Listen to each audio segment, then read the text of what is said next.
שלום, היום אנחנו מדברים על רפואה סינית. מהי? רפואה סינית זה מכלול של מקצועות שונים. דיקור סיני, צמחי מרפא סיני, מוקסה, עיסוי סיני, שיאצו וטווינה, אומנות התנועה זה צ'יגונג וטאי צ'י. ומה בעצם משותף בין כל המקצועות השונים כביכול? המשותף זה אנרגיה, שבסינית זה נקרא צ'י. צ'י זורם בכל מקום בגוף ומחיה את הגוף.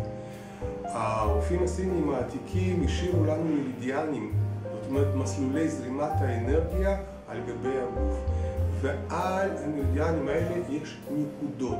נקודות האלה אנחנו קוראים להם, אם אנחנו דוקרים אותם אז קוראים להם נקודות דיקור, אם אנחנו לוחצים עליהם אז נקודות לחיצה או עיסוי.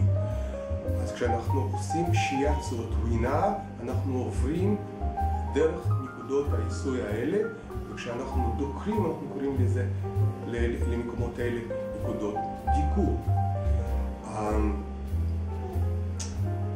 מה אפשר לרפא באמצעות רפואה סינית?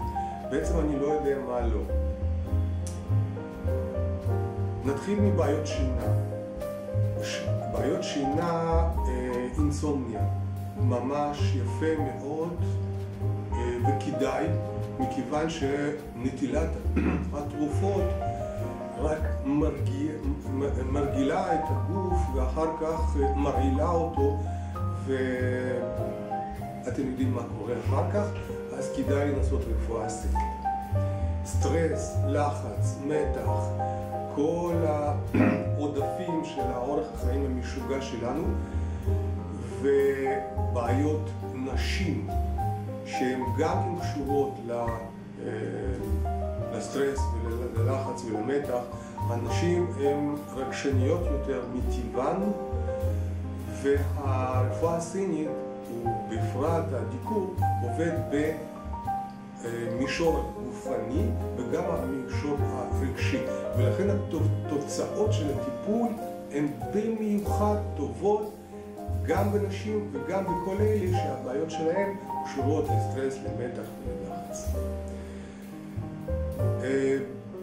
כאב מכל אטיולוגיה, זה כאב יכול להיות ראש, כאב גב, כאב פרקים, כאב צוואר, פשוט יפה מאוד. דוגמה, אנחנו עכשיו דיברנו על מרידיאנים, אני יודע שמרידיאנים עוברים בכל הגוף, ואם למשל לאדם כואב אזור הכתף, מפרק הכתף כואב לו, ואני שם לו מחט ברגל,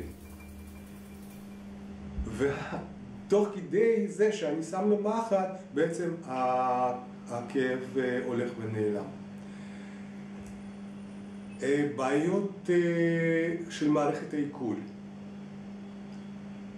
ובמיוחד אלה שלא מוגדרים ברפואה מערבית, כמו irritable bowel syndrome או תסמונת המעי הרגיז. רופאים ברפואה המערבית לא יודעים למה לייחס את זה, אנחנו כן יודעים ומטפלים בזה בהצלחה רבה. פוריות, בעיות און, ממש יפה מאוד.